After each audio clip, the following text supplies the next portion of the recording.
السلام علیکم ورحمۃ اللہ وبرکاتہ۔ امید کرتا ہوں کہ تمام طلباء اللہ کے فضل و کرم سے خیر و عافیت سے ہوں گے۔ اللہ تعالیٰ سب کو اپنے حفظ و ایمان میں رکھے اور اس خطرناک بیماری سے محفوظ رکھے، آمین ثم آمین۔ تو بیٹا آج کے لیکچر کے اندر پاکستان کے بڑے گلیشیئرز اور دریاؤں کے بارے میں ہم جو ہے وہ ڈسکس کریں گے، پڑھیں گے۔ تو پہلے سب سے آتے ہیں گلیشیئر کسے کہتے ہیں؟ تو بیٹا پہاڑوں کی جو وادیاں ہوتی ہیں ان میں جو جمی ہوئی برف ہے جو ڈلوان کی طرف حرکت کرتی ہے اسے گلیشیئر کہتے ہیں۔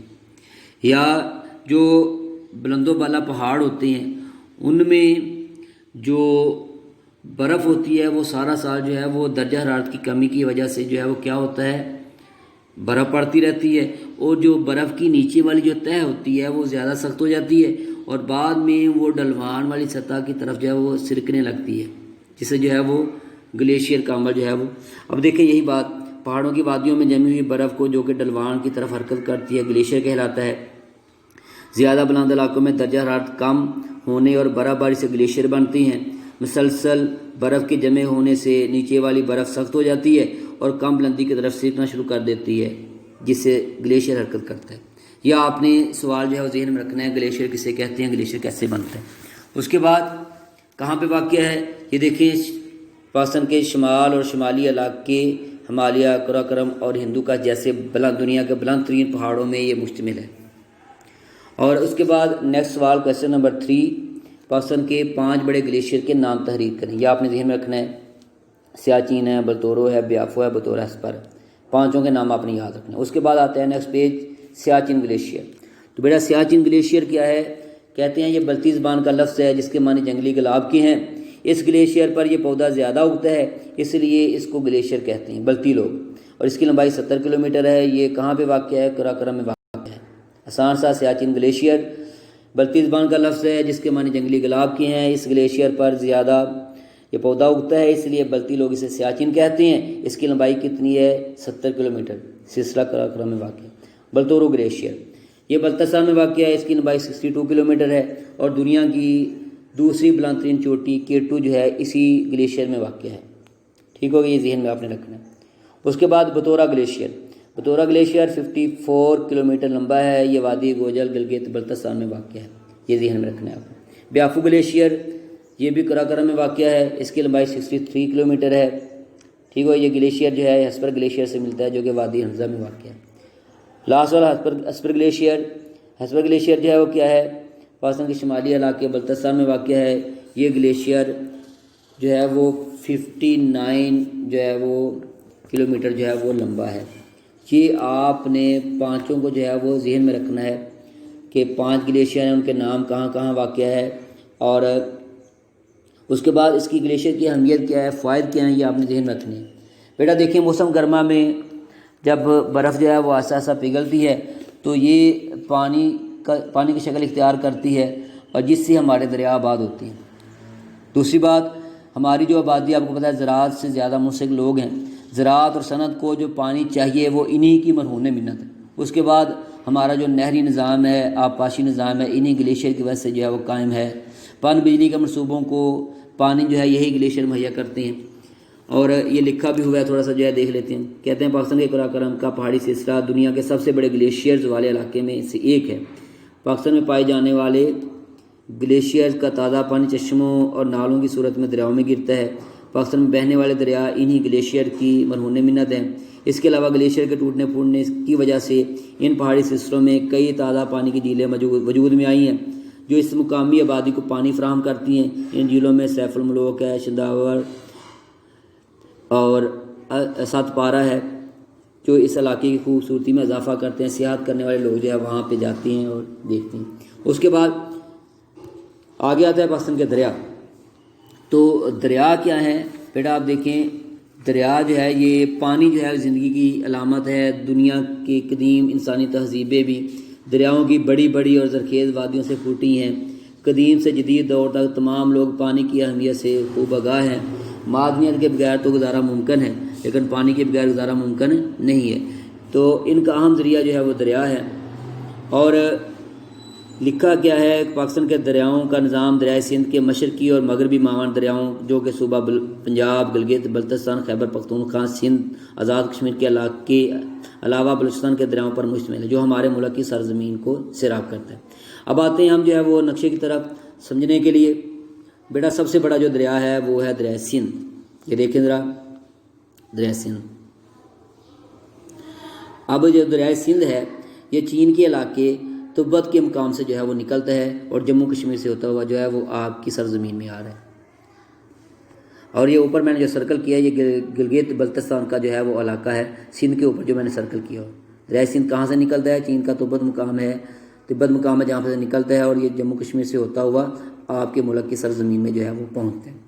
اور یہ دریا جو ہے یہاں سے ہوتا ہوا جو ہے وہ آپ دیکھیں اٹک کے مقام کے اوپر جو ہے صوبہ پنجاب میں داخل ہوتا ہے، اور یہ سارے صوبہ پنجاب کے علاقے کو جو ہے سیراب کرتے ہوئے جو ہے وہ آگے جو ہے وہ آگے دریا جو ہے وہ نیکسٹ جو ہے وہ آگے جاتا ہوا جو ہے وہ صوبہ سندھ میں چلا جاتا ہے، صوبہ سندھ سے جو آگے بحیرہ عرب میں جا کے گرتا ہے۔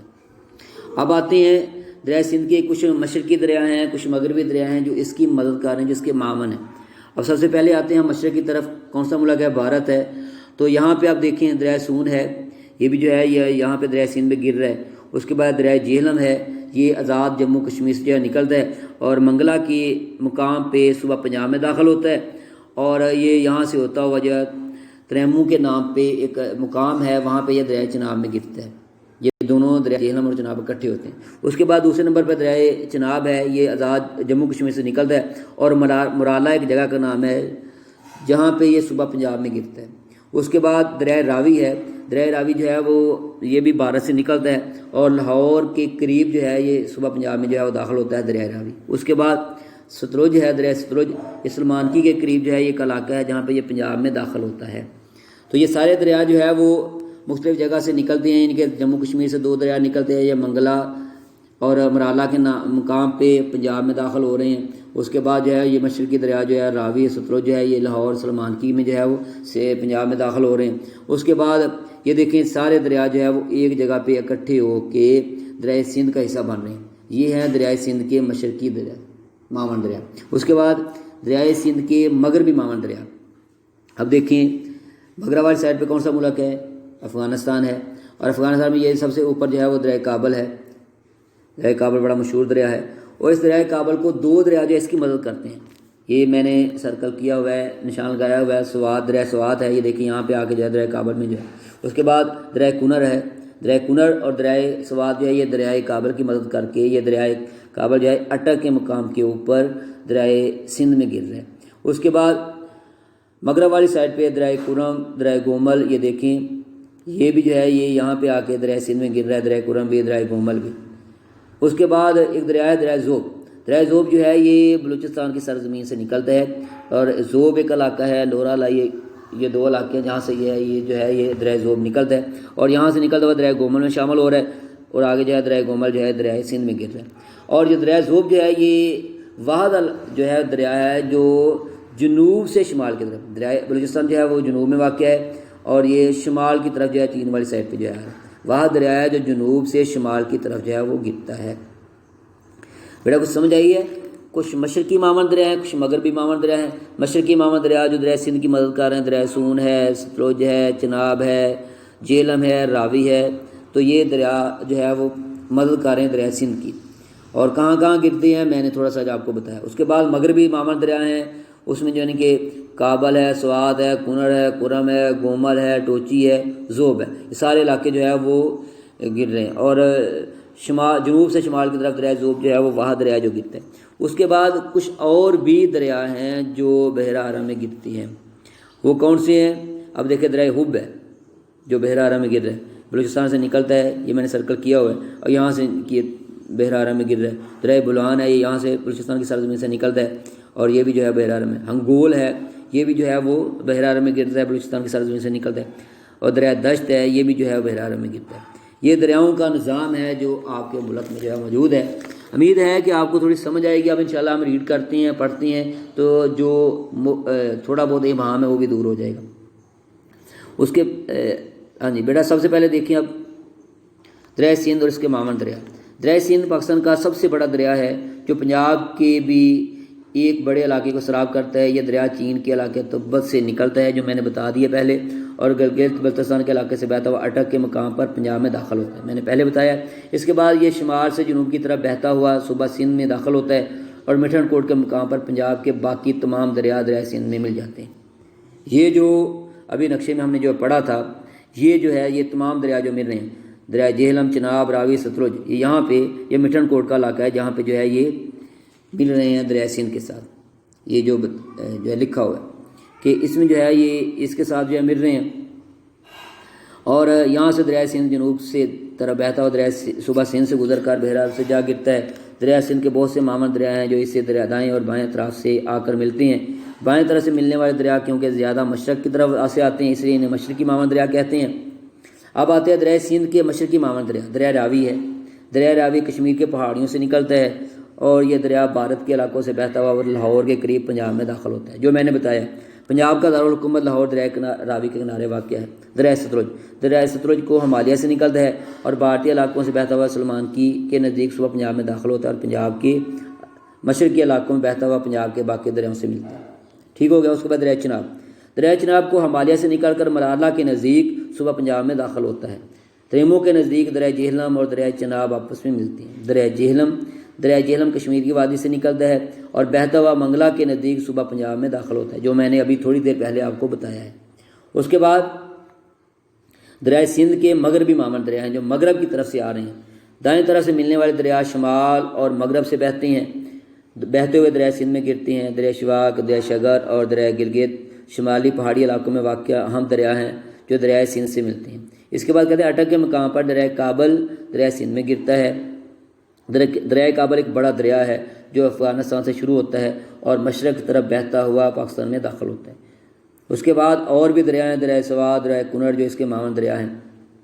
دریا کرم، دریا ٹوچی اور دریا گومل بھی مغرب سے بہتے ہوئے دریا سندھ میں گرتے ہیں۔ دریا زوب بلوچستان کے علاقے زوب اور لائی سے بہتا ہوتا ہوا دریا گومل سے جا ملتا ہے جو دریائے سندھ کا معاون دریا ہے۔ دریا زوب وہ دریا جو جنوب سے شمال کی طرف بہتا ہے، میں نے بتا دیا۔ اب اس کے علاوہ کہتے ہیں بحیرہ ارم میں گرنے والے بلوچستان کے دریا، تو میں نے بتایا بلوچستان کے دریا دشت، تنگول، اس کے علاوہ جو شمال کی طرف بحیرہ ارم میں جا گرتے ہیں۔ بلوچستان کے سب سے بڑی جھیل جو ہے وہ جھیل ہمون مشکیل ہے۔ یہ باتیں پہلے میں نے تھوڑی سی وضاحت کی تھی، اب بتا دی۔ اس کے بعد پاکستان کی نہریں ہیں، تو بیٹا برصغیر میں انگریز حکومت نے 19ویں صدی کے آغاز پر جدید ترین جو نہری نظام ہے اس کو جو ہے وہ تعمیر کروایا، جو آج دنیا کا سب سے بڑا نہری نظام ہے۔ اس نظام کے تحت 5 دریا پر مختلف جگہ پر جو ہے وہ بڑے باندھ اور ہیڈ ورکس باندھ کر نہریں نکالی گئی ہیں۔ پاکستان میں پائی جانے والی 4 قسم کی نہریں ہیں، یہ آپ نے یاد کرنا ہے کتنی قسم کی نہریں ہیں، 4 قسم کی، چاروں کے نام۔ طغیانی یا سیلابی نہریں ہوتی ہیں، یہ وہ نہریں ہیں جن میں پانی طغیانی کے ذریعے آتا ہے، یا جو جب دریاؤں میں پانی زیادہ ہو۔ ان نہروں کے ہیڈ ورکس نہیں ہوتے۔ موسم برسات میں دریاؤں میں طغیانی آنے سے نہریں خود بخود چلنے لگتی ہیں۔ طغیانی نہروں زیادہ تر کہاں پہ واقع ہیں؟ راجن پور ہے، ڈیرہ غازی خان ہے، مظفر گڑھ ہے۔ اس کے بعد دوامی نہریں، یہ نہریں دریاؤں پر باندھ کر نکالی جاتی ہیں، سارا سال چلتی ہیں۔ باندھ کے ذریعے دریا کا پانی روک کر ضرورت کے مطابق اسے نہر میں چھوڑا جا سکتا ہے۔ یہ نہر ڈیم براج ہیڈ کے ساتھ منسلک ہوتی ہیں اور سارا سال آبپاشی کے لیے پانی مہیا کرتی ہیں۔ دوامی نہر، غیر دوامی نہریں، برسات کے موسم میں جب دریاؤں میں پانی کافی مقدار میں ہوتا ہے تو یہ نہریں چلتی ہیں اور خریف کے فصل کے لیے، جو آج کل کا جو موسم ہے، کے لیے پانی فراہم کرتی ہیں۔ چاول کی فصل، کپاس کی فصل کو پانی فراہم کرتی ہیں۔ دوامی نہروں کی طرح غیر دوامی نہریں کے بھی ہیڈ ورکس ہوتے ہیں جن کے ذریعے پانی کو کم یا زیادہ کیا جا سکتا ہے۔ دریاؤں میں پانی کی کمی ہونے کی وجہ سے ربی کی فصل کے لیے نہریں پانی مہیا نہیں کرتی۔ ٹھیک ہو گیا۔ ان نہروں کو شماہی نہریں، ان کے 6 مہینوں والی نہریں بھی کہا جا سکتا ہے۔ آگے رابطہ نہریں، صوبہ پنجاب کے دریا ستلج اور راوی جو بھارت سے نکلتے ہیں، بھارت نے ان دریاؤں میں نہریں نکالی ہوئی ہیں، اس لیے پاکستانی ان دریاؤں میں پانی کی کمی کو رابطہ نہریں پورا کرتے ہیں۔ مشرقی دریا سندھ، جہلم اور چناب سے نہریں نکالی جاتی ہیں، مغربی دریاؤں راوی ستلج کو پانی مہیا کرتی ہیں۔ تو بیٹا یہ جو ہم نے پڑھا ہے ان کے 4 نہریں کون سی ہیں، ان کے نام کہاں کہاں واقع ہیں، دوامی نہریں کون سی ہوتی ہیں، غیر دوامی نہریں کون سی ہوتی ہیں، کہاں کہاں واقع ہیں، رابطہ نہریں کون سی ہوتی ہیں، کہاں کہاں واقع ہیں، اس کے بارے میں ہم نے ڈسکس کیا۔ پہلے ہم نے گلیشیئر کے بارے میں پڑھا، گلیشیئر کسے کہتے ہیں وہ میں نے بتا دیا۔ اس کے بعد گلیشیئر کسے کہتے ہیں وہ میں نے بتا دیا. اس کے بعد میں نے پاکستان کے دریاؤں کے نظام کے بارے میں جو ہے وہ تھوڑا سا وضاحت کے ساتھ جو ہے بتایا ہے. اس کے بعد جو ہے وہ سب سے بڑا دریائے سندھ ہے. اس کے مامن دریا، مشرقی دریا، مغربی دریا مامن جو اس کی مدد کر رہے ہیں. اس کے بعد دریائے راوی کہاں پہ واقع ہے. اس کے بعد دریائے ستلج کہاں واقع ہے. دریائے چناب کہاں واقع ہے. دریائے جہلم کہاں واقع ہے. دریائے سندھ کے مغربی مامن دریا جو ہے وہ کہاں کہاں واقع ہے. اور بحیرہ عرب میں گرنے والے جو دریا ہیں وہ کون کون سی ہیں. اس کے بعد پاکستان کی نہریں، 4 بڑی نہریں کون سی ہیں، ان کے نام، اور دوامی نہریں، غیر دوامی نہریں کون سی ہوتی ہیں، تو یعنی سیلابی نہریں کون سی ہوتی ہیں، کہاں واقع ہیں، اور رابطہ نہریں کون سی ہیں جو دونوں یعنی کہ دوسرے دریاؤں کو آپس میں ملاتی ہیں کمی کو پورا کرنے کے لیے. تو مشرقی ٹھیک ہے. تو انشاءاللہ امید ہے کہ آپ نے جو ہے وہ اس کے بارے میں نے تھوڑا سا جلدی میں جو ہے وہ لیکچر دی ہے اور سمجھ تو آپ نے اس کو یاد کرنا ہے. سوال دوبارہ میں ریپیٹ کرنے لگا بیٹا.